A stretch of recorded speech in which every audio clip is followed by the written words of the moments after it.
Capítulo 4. El pueblo obstinado. Los forjadores de cobre y el bronce del Imperio Romano, los que trabajaban el metal y los escultores se hallaban ante un desconcertante problema artístico. ¿Cómo transmutarían las débiles, afeminadas líneas y expresiones del César en la poderosa imagen de un Júpiter, digna de colocarse en los templos de todas las provincias, sin sacrificar al mismo tiempo todo parecido al original?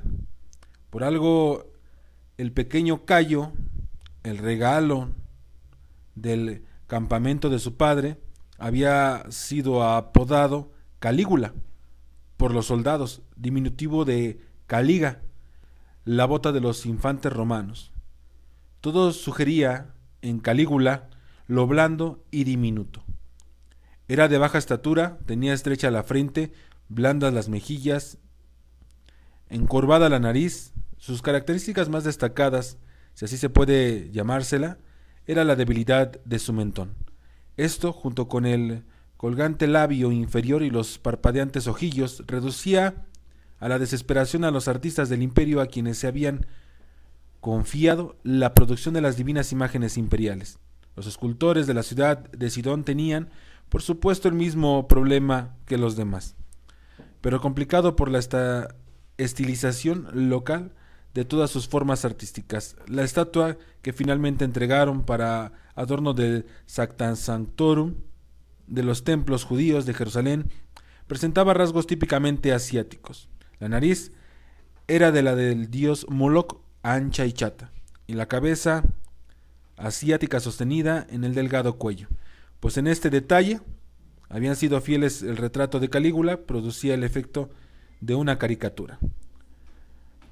Petronio, procónsul de Siria, hombre refinado y de educación clásica, vio por primera vez la estatua, cuando llegó con sus legiones al puerto de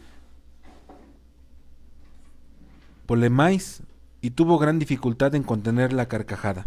El horrible rostro sobre el cómico cuello que surgía del gigantesco cuerpo jupiteriano, la mezcla de romano, decadente y repulsivo asiático, era demasiado para él. Naturalmente, ni dijo una palabra a nadie de su séquito, en parte porque estaba seguro que cualquier expresión irrespetuosa llegaría a oídos del César, y en parte porque sabía por Vitelo, su predecesor en el cargo, la obstinación e inflexibilidad de los judíos, y no tenía ninguna intención de alentarlos en su negativa a admitir la estatua en su templo.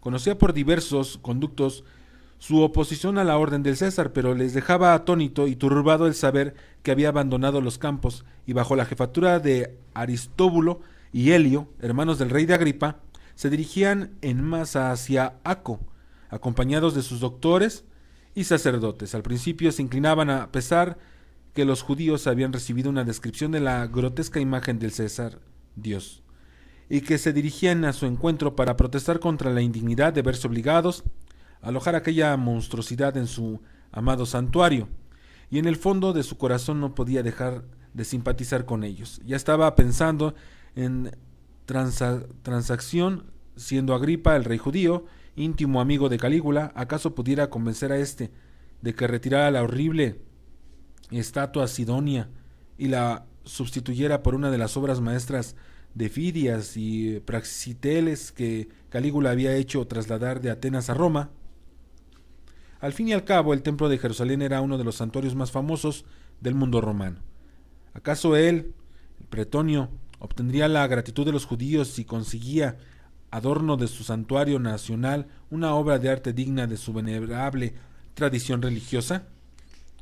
Aco era un puerto situado junto a la frontera de Fenicia, una ciudad construida según el estilo herodiano de Cesarea. Escaleras y edificios de mármol blanco en torno a un foro donde había un templo y la casa del gobernador. Un torrente de hombres, mujeres y niños, 10,000 personas según cálculos moderados, se habían vertido en la ciudad procedente de la campiña judía. Y aún continuaban llegando, contingente tras contingente. Pertenecían a todas clases, muchos iban descalzos y vestidos de estopa, Habían dejado en los campos sus arados de madera, todos ellos iban de luto, algunos con cenizas en la cabeza, entonaban cantos de lamentación, notas altas, melodías nasales, profundos gorgoteos guturales, con que el aire se llenaba de lastimero son. Los griegos sirios que habitaban Aco se asombraban a sus puertas y contemplaban atónitos a las gigantescos grupos. Las voces de las mujeres se elevaban hacia el cielo sin nubes, pero un dolor más hondo y un rencor implacable brillaban los ojos de los hombres, tenían fruncido el ceño y arrugado el rostro. Una atmósfera de tácita furia y oculta incertidumbre llenaba el pequeño puerto. Muchos de los hombres llevaban guadañas y báculos de pastor, armas formidables en manos de una multitud enfurecida. Los hambrientos y nervudos cuerpos, los tensos rostros indicaban una resolución desesperada. Pretonio era un hábil administrador romano no desprovisto del sentido de la justicia, que asociaba la ley romana. Para él, la paz y el orden romano eran divinidades a las que tributaba un culto ilimitado e indiscutido. Como sucedía a menudo en los procónsules romanos, esta tradición sentido de la justicia le dotaba de cierto grado de penetración en las costumbres y tradiciones locales de las poblaciones que eran mandado a gobernar, y uno de sus principales era evitar en lo posible ofender las sensibilidades de sus gobernados, pero, después de todo, era primera y principalmente un soldado romano, y un desafío al edicto del emperador debía arrostrarse francamente. Miraba a las multitudes que invadían la ciudad a pesar de los palos y guadañas que algunos hombres llevaban. Sabía que sus intenciones eran pacíficas, los declaraba el hecho de haber traído consigo a sus hijos y mujeres. Además eran sus voceros los hermanos del rey de Agripa, los cuales, como el mismo Agripa, se había educado en Roma y se les consideraba amigos de Roma y del César. Con todo, no descuidó ninguna precaución. Distribuyó a sus legionarios, completamente armados, en un punto estratégico en torno al foro y a los mercados, y los reforzó con grupos de auxiliares germanos a caballo. Solo cuando estuvo seguro de que dominaba la situación y de que sus hombres estaban listos para lanzarse a una señal, sobre las masas dejó pasar a los representantes de los judíos para oír por qué los campesinos habían abandonado sus campos, los ciudadanos sus tiendas, para concentrarse en Aco. Sospechando que los judíos se habían ofendido por la indecible fealdad de la imagen que se quería introducir en su templo, estaba hasta dispuesto a tratar con ellos respecto a la sustitución por una aceptable obra de arte de la monstruosidad producida por los artífices de Sidón.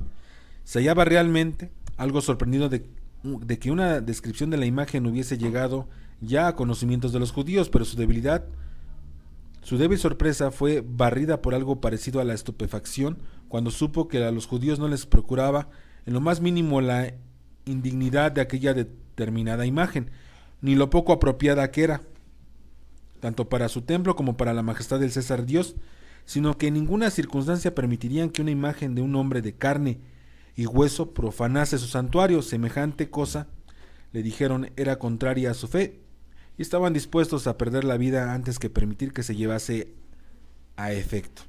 Por esto, y no por otra razón, había acudido en tal multitud a presentar su petición al procónsul. Este escuchó en silencio, fijó sus azules acerados ojos en los rostros de los representantes sentados ante él. No sabía qué contestar. Esos hombres hablaban en latín como él, llevaban la toga romana como él, habían sido educadas como él en Roma, y entre gente que le era superior, pues Aristóbulo, como Agripa, se habían criado en la mansión de César Augusto, y en su infancia habían sido compañeros de juego de los niños del César. Y era este Aristóbulo quien pronunciaba palabras incomprensibles para un romano. Era contrario a su ley, la ley judía, el que se colocase imagen en algún santuario judío. Pero ¿qué clase de ley era esta que constituía un franco desafío a la ley de Roma y amenazaba la paz de Roma? ¿Qué clase de ley era esta que difería de las leyes de todas las demás naciones, que reconocía la autoridad del César? No había una sola nación que no mostrase agradecida de aceptar al César como Dios y encantada de colocar su imagen en sus panteones, ofrecerle sacrificios y dirigirle sus plegarias. Sus dioses no se habían mostrado celosos, al contrario, habían considerado un cumplido el que se les tuviese por hermanos del César en su divinidad. Solo el dios judío era demasiado celoso para aceptar que otro compartiera sus honores. Pretonio recordaba todas las fantásticas historias que se le habían contado su predecesor y otros acerca de los inexplicables obstinación de estos judíos, esos eternos perturbadores, y se preguntó si, después de todo, no estaba en lo cierto. Tuvo que recordar todos los preceptos de la disciplina romana, tuvo que recordar su importancia como representante de Roma, para no perder públicamente la paciencia. Disimulando su furia, preguntó a la delegación en tono sosegado: ¿consideráis indigna vuestro gran templo la imagen construida por los maestros idóneos, y por esto os negáis a aceptarla? Si es así, intervendré personalmente con el César y le pediré que mande una estatua de vida al mejor de los griegos, una estatua cubierta de oro de los pies a la cabeza, pues he decidido decir que vuestro Dios es muy aficionado al oro.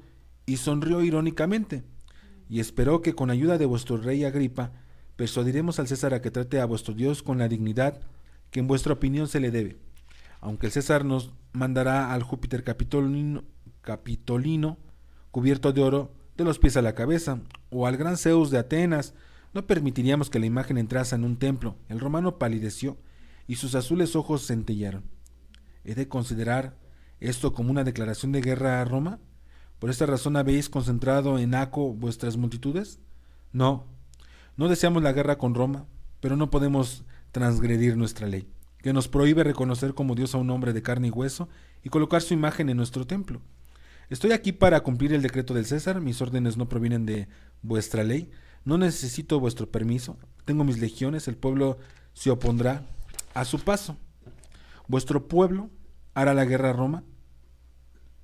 Si nuestro pueblo no puede hacer la guerra a Roma, puedo por lo menos morir por su Dios y por la ley de su Dios.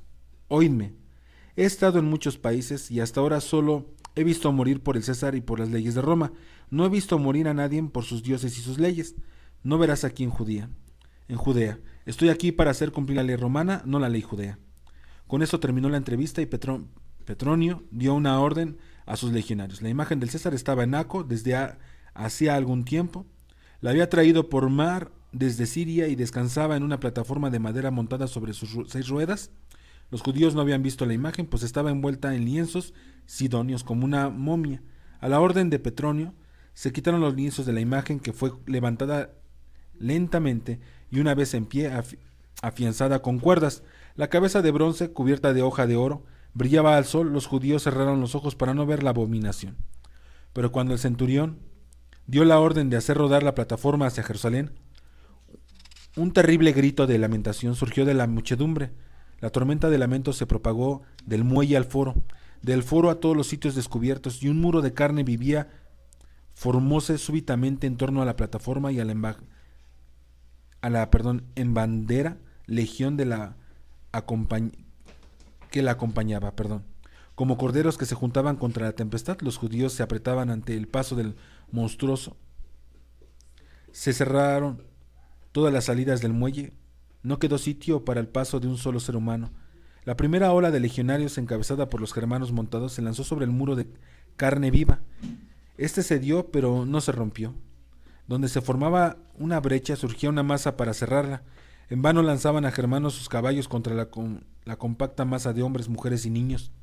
En vano avanzaban los legionarios dando tajos ciegamente. Donde caía uno, una docena ocupaba su lugar, como una roca en medio de una torrente furioso. El muro de carne y sangre sostenían la furia del asalto. No hubo intento de defensa, caían donde se hallaban, solo se alzaban un inmenso gemido, un gorgoteo de dolor y desesperación. Pretonio lo estaba mirando desde la azotea de la casa del gobierno. Para él todo aquello era pura locura. Nunca en toda su larga y variada carrera había visto una cosa parecida. No, aquellos hombres no habían venido a guerrear contra Roma ni a oponer su obstinada voluntad contra las leyes romanas. No se defenderían. Ninguna mano se levantaba contra los legionarios. Era incomprensible. Si lucharan, por lo menos si desafiaran activamente la ley romana, creería justificado el dar la orden de una matanza general. Pero esto era diferente, esto era algo más difícil de tratar que la franca rebelión. Se dio cuenta con estupefacción de que los representantes de los judíos no habían dicho sino la pura verdad al declarar que su pueblo preferiría el aniquilamiento a la admisión en su templo de la imagen de César Dios. Pensó de pronto que si persistía, si cumplía literalmente el decreto imperial, tendría que arrastrar la imagen hasta un templo vacío. No quedarían judíos para redimir homenaje al dios Cayo, no quedarían judíos para adorar a la nueva deidad ni ofrecerle sacrificio, pues estos fanáticos se dejarían matar hasta el último hombre, y el país quedaría desolado. Había recibido informes de que en toda la extensión de Judea no se hacía ningún trabajo. Los que no se hallaban ya en Aco estaban en el camino o concentrándose en las poblaciones de la ruta en Jerusalén. Era una situación desconcertante. Calígula había mandado así de Siria a Petronio para que instalara su divinidad en el templo de los judíos. Pero si no había judíos, no habría templo de los judíos, y la imagen estaría en una ruina vacía recogiendo polvo. Lo que Calígula deseaba era ser adorado en un santuario vivo. Instalar la sagrada imagen en un templo desierto de un país despoblado sería el mayor insulto a la majestad de la divinidad. ¿Qué debía hacer?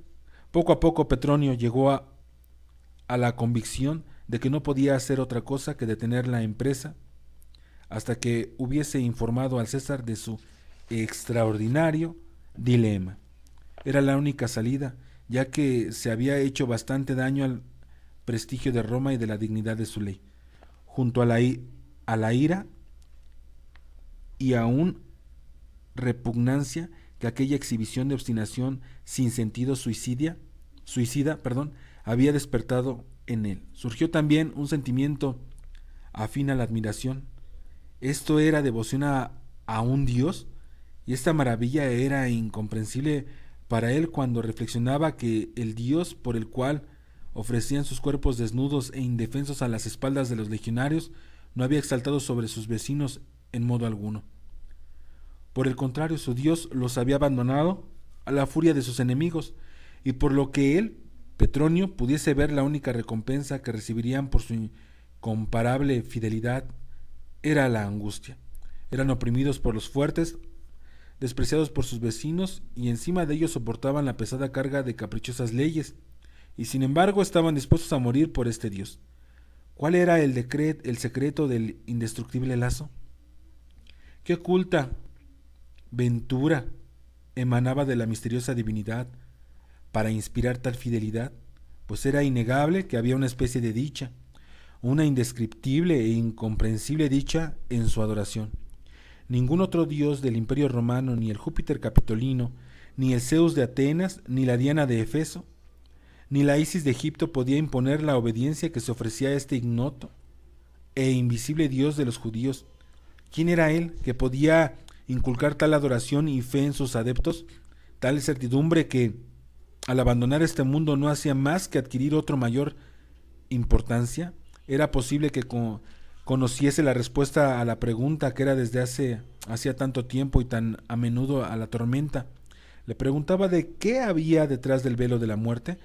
Petronio se asustaba de seguir más allá el hilo de sus pensamientos, se asustaba aún más de lo que sus ojos veían. «Detened la procesión del dios Cayo», ordenó de pronto, y a los que le rodeaban atónitos dijo a manera de explicación: «El César me envió a Judea a colocar su imagen en el templo para que los judíos pudiesen adorarle. Los muertos no pueden adorar». Y gritó a los judíos: «Idos a vuestras casas, volved a vuestras ocupaciones. Mandaré un informe completo al César. Preferiría pagar con mi propia vida que tomar sobre mí la responsabilidad y el pecado de la destrucción de tantas vidas ofrecidas en el nombre de vuestro Dios y mío». Los oficiales agrupados alrededor del Petronio quedaron petrificados al oír esas asombrosas palabras. Los representantes judíos estaban mudos y boquiabiertos, pero la masa que llenaba la plaza se elevó un grito extático: «¡Hosana! ¡Hosana!». Y de nuevo recorrió la ciudad. Toda desesperación, todo rencor se desvanecía. Gozo, exaltación, triunfo llenaba el aire. Y las masas de las calles y plazas de Aco se lanzaron al suelo en adoración y esperanza. «¡Hosana! ¡Hosana!». Petronio volvió el rostro, llenó de muda perplejidad a los representantes judíos. Estos señalaron con amplio además al cielo y dijeron: durante 3 meses no cayó en el país una gota de agua. La última lluvia que debía caer hace 3 meses ha sido retenida. Y ahora mira, Petronio, y ve lo que tus piadosas palabras han inclinado al Señor a hacer. Los fieles postrados en el suelo levantaban la cabeza y también los romanos miraron hacia arriba. El cielo, que había mostrado hasta pocos minutos antes un azul deslumbrante, de donde bajaban implacables saetas de fuego y luz, se había oscurecido súbitamente. El sol se cubría de gigantesca masa de nubes plomizas, portadoras de lluvia. Sin embargo, como si tuvieran conciencia de ser manejadas de ventura, las nubes se desplegaban sin ningún signo de tormenta. Poco a poco, como caravanas de cargos camellos, cruzaban el cielo un ligero viento que respiraba el frescor de la esperanza.